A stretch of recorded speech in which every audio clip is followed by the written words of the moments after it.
명령은 있고 순종은 없다라는 제목으로 주어진 본문 속에서 하나님 말씀 함께 나누고 증거하겠습니다. 여러분, 그런 경험이 있으실 것 같습니다. 반드시 해야 하는데 해야 하는 건 알지만 자꾸만 미루게 되는 그러한 일들. 우리의 다이어트는 항상 내일입니다. 운동은 오늘이 아니라 내일부터, 다음 주부터 미루게 되는 그러한 일들. 연락을 해야지 하면서 하루가 지나고 이틀이 지나고 애매해져서 더 이상 연락할 수 없게 되는 상황들. 이처럼 뭔가 우리가 살면서 하고 싶은 것들은 있고 또 해야 한다라는 사실은 알지만 실제로 우리의 삶 속에서 행동으로 옮기지 못할 때가 있습니다. 그래서 그런 일들을 겪다 보면 종종 이것이 심한 경우에는 우리 마음의 자책감과 무기력감 사이에 머뭇거리는 그러한 순간을 맞이하게 되기도 합니다. 그런데 생각을 해보면 신앙도 그런 것 같습니다.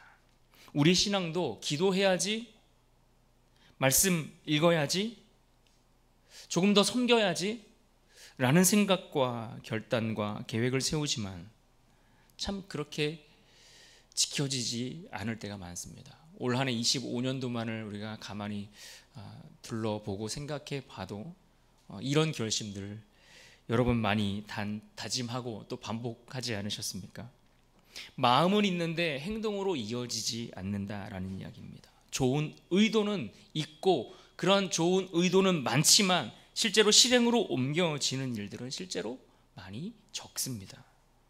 문제는 그런 갈등으로 머뭇거리고 있는 사이에 우리의 신앙이 식어져 가고 열정도 흐트러지는 그러한 모습들로 빠지게 되는 경우들이 참 많이 있죠.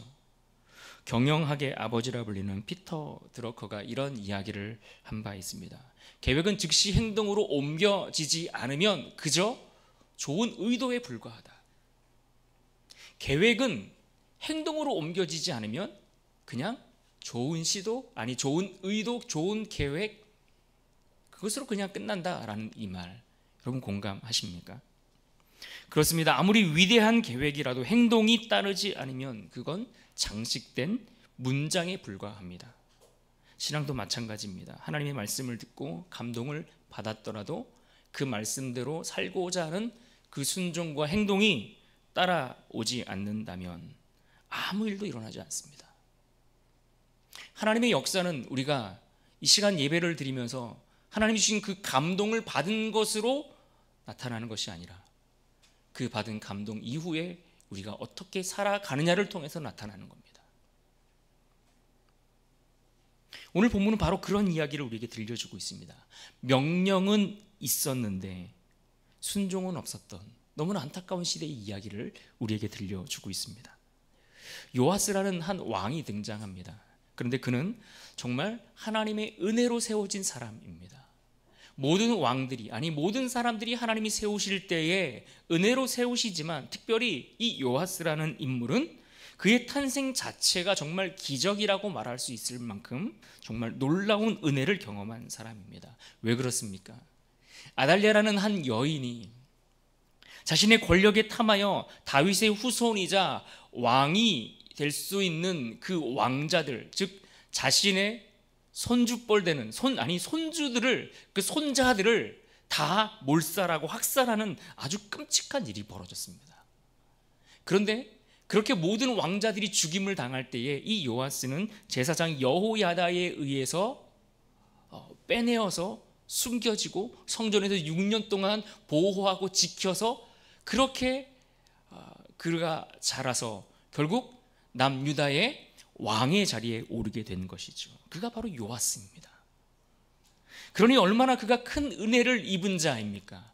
그렇게 큰 은혜를 입었기 때문일까요? 그는 왕위에 오르자마자 그 어린 나이 7, 7세에 그가 왕위에 올랐는데 그가 왕위에 오르자마자 한 일이 무엇인가? 하나님의 성전을 수리하도록 명령했다라는 겁니다. 그가 유다의 왕으로서, 이스라엘의 왕으로서 하나님의 성전을 수리할 것을 명령했습니다. 왜요? 나라의 중심을 하나님의 신앙과 믿음 아래서 다시 세워가기 위해서, 신앙의 기초를 회복하기 위해서이지요. 그의 이러한 명령은 순수했습니다. 온전히 하나님을 향한 그런 순수한 믿음과 신앙과 비전을 가지고서 하나님 중심의 어떤 나라를 세워가기 위한 그러한 시도였습니다. 그런데 놀랍게도 그의 명령에 대한 그 반응을 오늘 성경은 이렇게 기록하고 있습니다.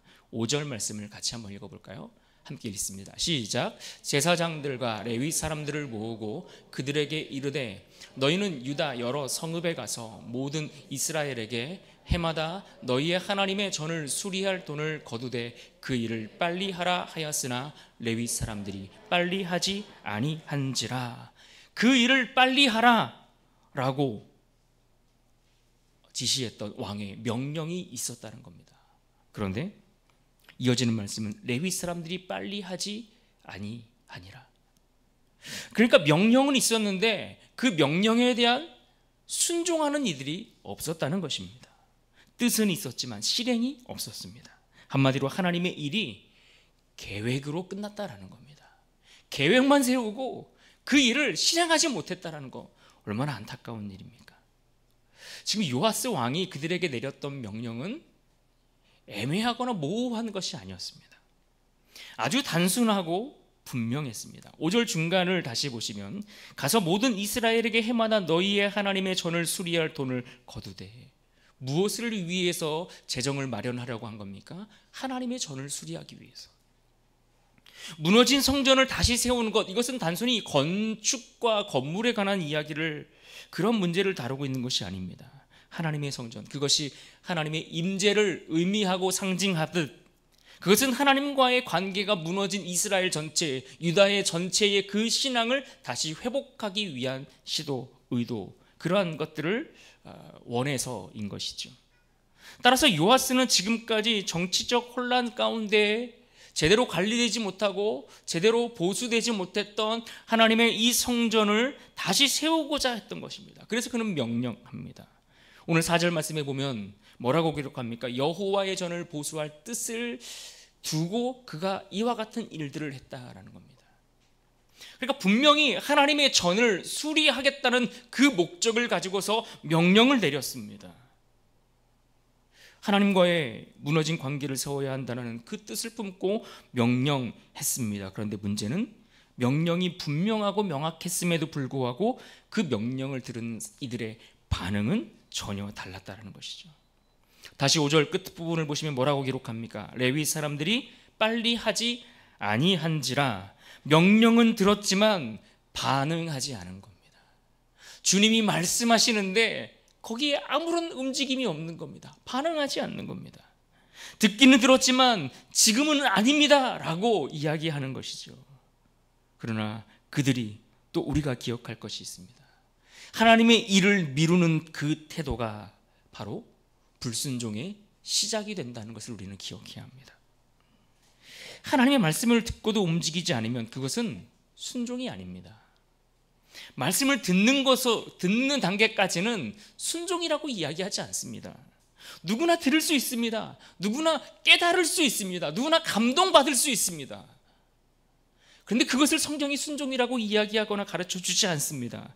말씀을 듣고 이해하고 이해하는 마음으로 만족하는 것, 이것은 순종이 아니라고 성경은 분명하게 가르쳐 주고 있습니다. 오히려 그 말씀을 듣고 어떠한 마음의 선한 계획을 품든 움직이고 행동으로 실행을 해야 그것이 순종이라 말씀하고 있습니다. 마음의 선한 뜻을 우리가 품지 않습니까? 그것은 말 그대로 좋은 의도에 불과할 뿐입니다. 여러분은 어떠신가요? 여러분은 말씀을 듣고 그 듣는 것으로 만족하시는 분들입니까? 아니면 그 말씀을 가지고서 살아내려고 애쓰시는 분들입니까? 여러분, 지난 주일에 들었던 말씀 기억하십니까?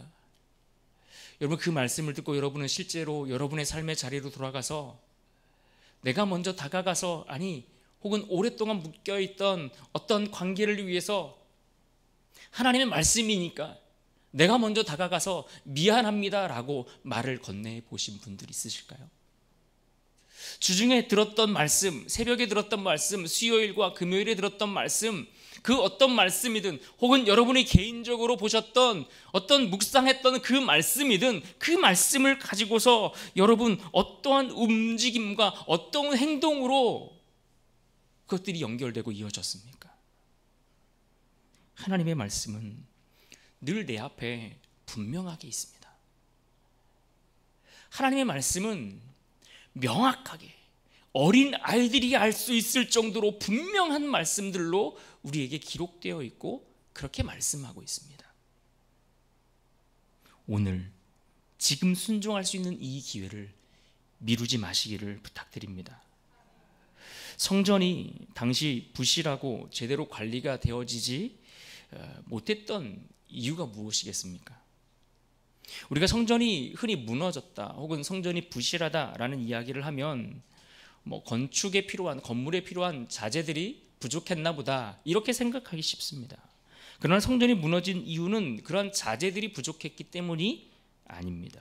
자재가 부족한 것이 아니라 그 안에서 하나님을 예배하는 사람들, 그들의 마음이 무너진 것, 그것이 문제입니다. 하나님께 순종하는 일을 우리가 미루기 시작하면 그 순간 영적인 생명력은 식어버리게 되어 있습니다. 실제로 오늘 말씀 속에서 레위인들이 왜 왕의 명령을 듣고도 순종하지 못했을까? 그 이유를 찾아보면 적어도 3가지 정도의 이유를 생각해 볼 수 있습니다. 그 첫 번째는 책임감의 결여 때문이다라고 생각할 수 있습니다. 누군가 하겠지, 내가 아니어도 될 거야 라는 생각 말이죠. 이런 무책임한 생각들 때문에 하나님의 성전이 보수되고 수리되고 다시 재정비하는 그 일이 지연되었다라는 것입니다. 무려 요아스 왕이 되고 그가 즉위한 지 23년이 지나도록 그 긴 세월 동안 방치되었다는 거예요. 어떤 생각들 때문에? 내가 아니어도 누군가 하겠지, 이 생각 때문에 말이죠. 오늘 본문에도 그와 같은 이야기들을 들려주고 있습니다. 그런데 누구도 이 성전이 제대로 수리되지 않고 있는 이 상황과 이 문제에 대해서 책임을 지고 진두지휘하는 이들이 없었습니다. 아무도 이런 상황을 왕에게 보고하는 이도 없었던 겁니다. 참여하지도 않고 어떻게 되나 그저 방관하며 지켜보기만 하는 그러한 태도가 결국 하나님의 일을 방해하는 것이 되었다는 겁니다. 그러니까 이들은 단순히 순종하지 않아서 그 일을 하지 않은 것이 아니라 그들이 하지 않음으로, 그 책임을 감당하지 않음으로 결과적으로 하나님의 일을 방해한 것이 되는 겁니다. 또 하나의 이유는 무엇일까요?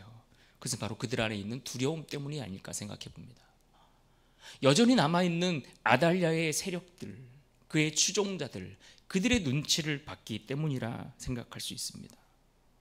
오늘 본문에 보면 외적인 방해 요소들이 분명히 있었다라고 기록해 주는데 7절에 보시면 아달랴의 아들들의 영향 때문이다라는 것입니다.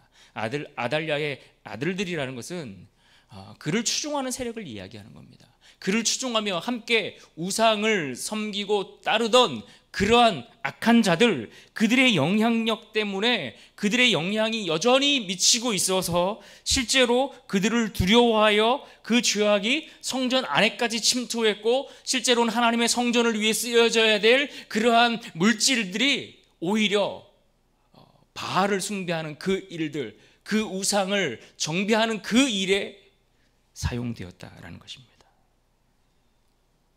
그러니까 이런 상황들 속에서 책임지는 자도 없고 또 그렇다 보니 나서자니 내가 피해를 볼 것 같고 두려웠다라는 겁니다. 두려워서 그 일에 왕의 명령을 듣고도 실행하지 않았다라는 것입니다. 그러나 여러분 기억하십시오. 우리가 두려워할 것은 세상이 아니라 그 세상보다 크신 하나님을 두려워해야 합니다. 우리가 세상을 눈치 보며 살아갈 것이 아니라 하나님 보시기에 어떠해야 할지 하나님의 눈치를 보며 살아가는 것, 여러분 이것이 복된 인생이 되는 것임을 여러분 기억하시기를 부탁드립니다. 또 한 가지, 세 번째, 레위 사람들이 순종하지 못했던 이유를 생각해 보면 그것은 바로 그들에게 있었던 익숙함 때문입니다.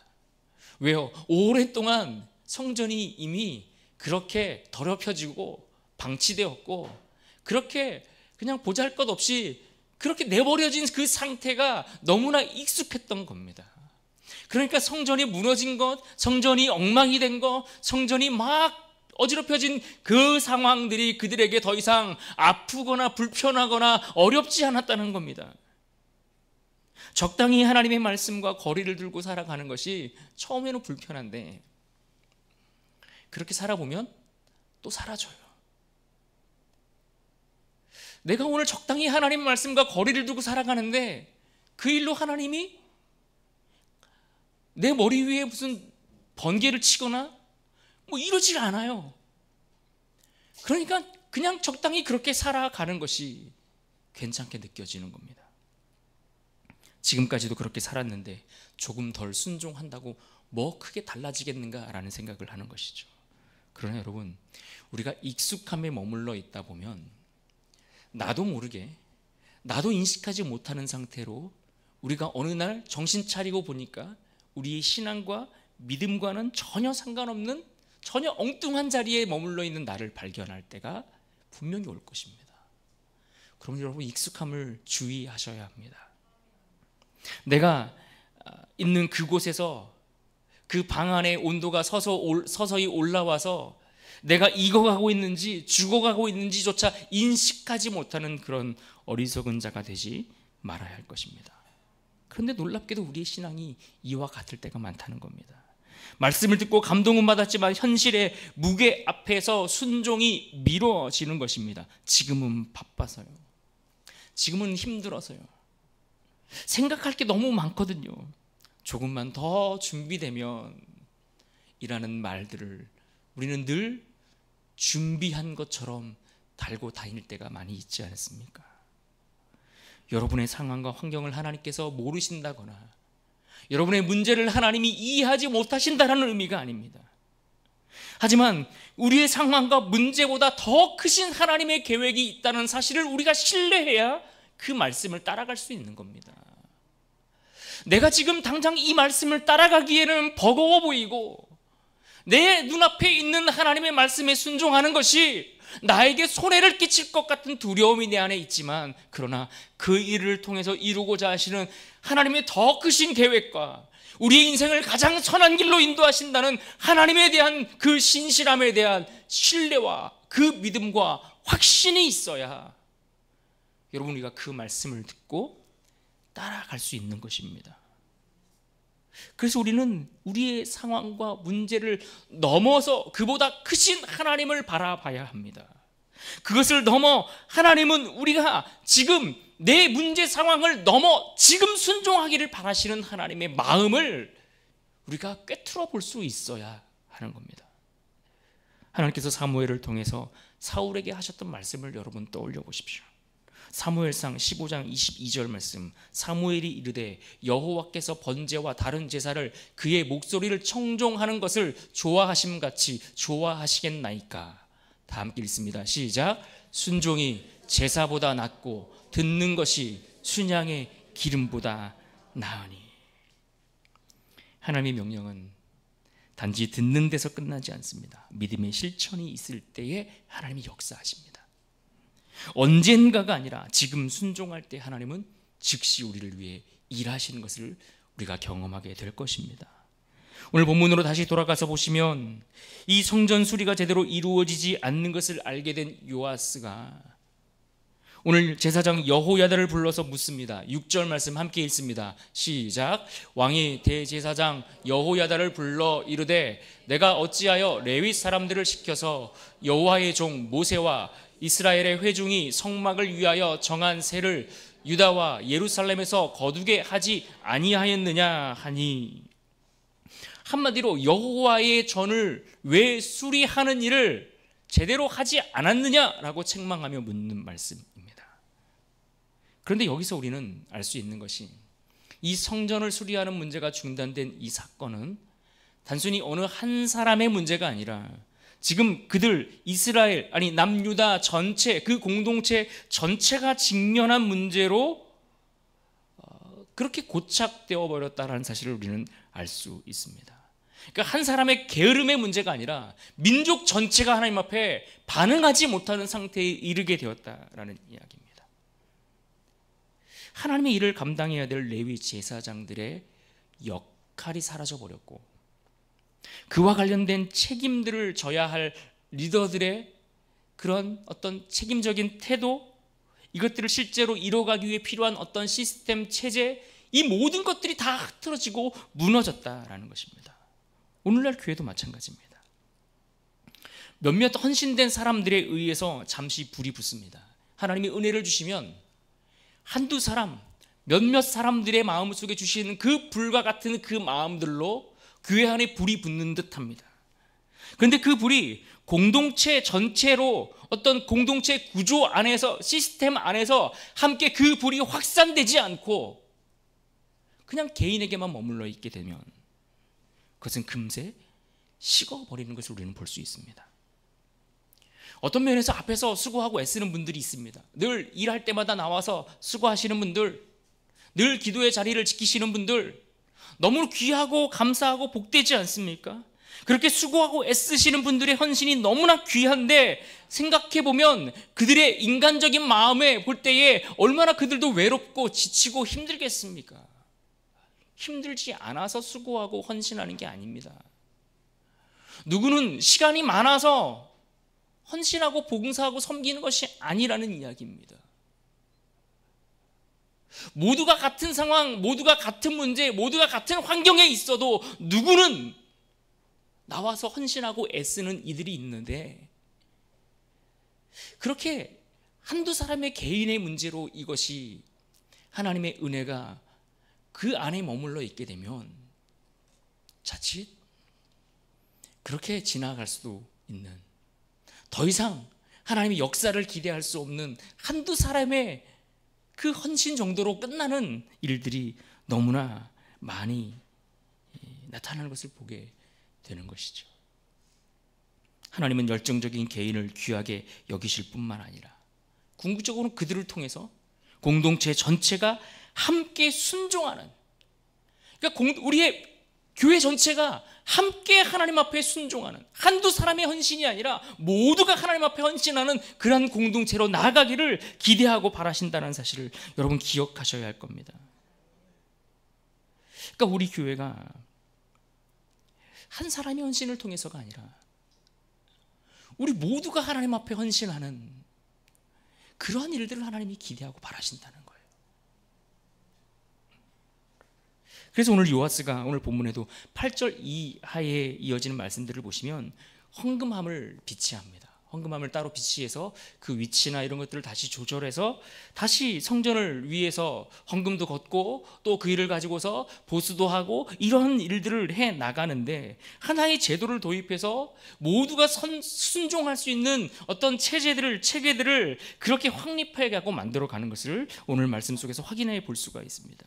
제도가 세워지고, 그래서 누구라도 즐겁게 헌신할 수 있도록 만들어 가고 있는 모습을 보게 되는 것이죠. 그리고 그 모습을 통해 결국 성전 수리가 완성되었습니다. 그러므로 기억하십시오. 신앙의 회복은 한 사람의 열정으로는 오래가지 못할 수 있지만, 그러나 공동체 전체가 함께 순종한다면 지속될 수 있습니다. 우리의 포커스가 거기에 맞춰줘야 되는 겁니다. 내가 아니어도 누군가 한다라는 수준에서 머물러 있을 것이 아니라, 나도 함께 동참해서, 너도 함께 동참하고, 우리가 함께 동참해서 하나님이 기대하시는 믿음의 공동체로 함께 나아가는 그러한 복된 공동체가 되어야 한다라는 그 생각을 가지고 나아가야 한다라는 것입니다. 그럴 때에, 그렇게 공동체가 함께 하나님 앞에 순종할 때에 하나님이 우리 가운데 행하시는 놀라운 일들을 기대할 수 있는 겁니다. 교회가 부흥하는 일들은 그렇게 이루어지는 겁니다. 그냥 나는 뒷짐지고 있는데 저절로 교회가 부흥하는 거, 여러분 그런 거 기대하거나 그런 걸 요구하지 마십시오. 내가 순종하지 않고, 내가 헌신하지 않고, 내가 참여하지 않으면서 교회가 잘 되기를 바라는 것, 여러분 그건 너무 욕심 아닙니까? 하나님은 그렇게 일하시지 않습니다. 우리 한 사람 한 사람들이 모여서 더 큰, 작은 그룹이 더 큰 그룹으로 공동체 전체가, 교회 전체가 하나님 앞에 순종하는 공동체로 나아갈 때에 정말 하나님이 하시는 그 일들을 우리가 보게 될 것입니다. 오늘 또 우리 이어지는 말씀 속에서 또 한 가지 우리가 배우고 깨달아야 할 교훈이 있습니다. 그것은 하나님께서 어떻게 일하시는가를 우리가 생각해 볼 수 있는데, 7절을 다시 보면 이는 그 악한 여인 아달랴의 아들들이 하나님의 전을 파괴하고 라고 했습니다. 하나님은 언제나 하나님께서 하시고자 하시는 일들을 이루십니다.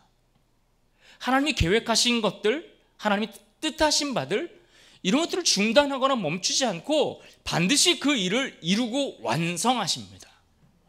그럴 만한 능력이 있으세요. 하나님은 그럴 만한 지혜가 있으세요. 하나님은 그래서 하나님이 하시고자 하시는 일들을 반드시 이루고 완성하시는데 그 계획이나 구원을 멈추거나 중단하는 법이 없으신데, 중요한 것은 하나님이 그 일을 이루심에 있어서 순종하지 않는 자들을 데려다가, 그들을 억지로 데려다가 그들을 통해 일하시지 않는다는 겁니다. 굉장히 중요한 이야기이고 우리가 기억해야 될 이야기입니다. 내가 머뭇거리고 있는데 하나님이 억지로 나를 데려다가 하나님의 일에 사용하시는 것이 아니라는 거예요. 물론 그렇게 하실 수도 있겠죠. 그러나 성경에서 보여주는 대부분의 하나님이 일하시는 방법들은 지금 순종하고 지금 하나님 앞에 엎드리고 지금 하나님 앞에 우리의 삶을 올려드리고자 하는 그들을 통해서 일하시지, 머뭇거리고 주저하고 미루고 있는 사람들을 데려다가 일하시지 않는다는 겁니다. 오늘 본문 말씀을 보십시오. 성전의 수리를 명령하는 그 명령 앞에 레위인들이 움직이지 않았습니다. 그러니까 다시 요아스 왕을 들어서 그로 하여금 다시 명령하게 해서 제도를 바꾸어 가시죠. 그런데 그 이후의 말씀을 또 보시면 이 요아스도 여호야다가 죽고 나니까, 제사장 여호야다가 죽고 나니까 그가 신앙을 버리고 변질되어서 하나님 중심에서 벗어나는 일들을 행하기 시작합니다. 그러니까 이제는 요아스가 그러한 모습들을 보이니까 이제는 누굴 사용합니까? 하나님의 선지자 스가랴를 등장시켜서 그를 통해서 하나님의 경고의 말씀을 전하시고 그를 통해서 또 일하기 시작하는 겁니다. 하나님은 멈춘 사람을 기다리는 것이 아니라 그 대신 순종하는 사람을 세우고 그를 통해 일하기를 기뻐하십니다. 오늘 하나님은 우리에게 물으십니다. 누가 나를 위하여 갈고? 이사야 선지자에게 하셨던 그 말씀을 떠올려 보십시오. 내가 또 주의 목소리를 들으니 주께서 이르시되 내가 누구를 보내며 누가 우리를 위하여 갈고 하시니, 함께 읽습니다. 그때에 내가 이르되 내가 여기 있나이다 나를 보내소서 하였더니. 하나님의 애타는 부르심 앞에 여러분은 내가 여기 있습니다, 내가 지금 순종하겠습니다, 내가 지금 말씀대로 그렇게 살아가겠습니다 라고 답하실 수 있겠습니까? 하나님은 완벽한 사람을 찾으시는 것이 아닙니다. 하나님은 즉시 순종하고자 하는 사람을 통해서 완벽한 일을 이루어 가시는 것입니다. 그러므로 기억하십시오. 내가 순종하지 않으면 하나님은 다른 일을 통해서 세워 가실 것입니다. 요아스 시대의 성전은 결국 다시 세워졌습니다. 그런데 다시 세워지고 다시 정비된 그 성전은 한 왕이 보여주었던 열심 때문에 이루어진 것이 아니라 하나님의 명령 앞에 다시 공동체가 함께 반응했기 때문에, 하나님 앞에 함께 반응한 그 공동체를 통해서 이루어졌다는 사실을 기억하십시오. 오늘 우리의 삶에도 명령은 있지만 순종이 제대로 이루어지지 않는 영역들이 있습니다. 말씀을 들었지만 실행하지 않는 자리, 하나님의 부르심은 알지만 미루고 있는 우리의 사명, 언젠가는 하겠습니다 라는 말로 멈춰버린 우리의 헌신, 또는 헌신하다가 이런저런 이유로 중단해버린 우리의 섬김. 이제 하나님은 우리를 향해 5절의 말씀처럼 다시 말씀하십니다. 그 일을 빨리 하라. 하나님이 명령하신 그 일을 빨리 하라라고 말씀하죠.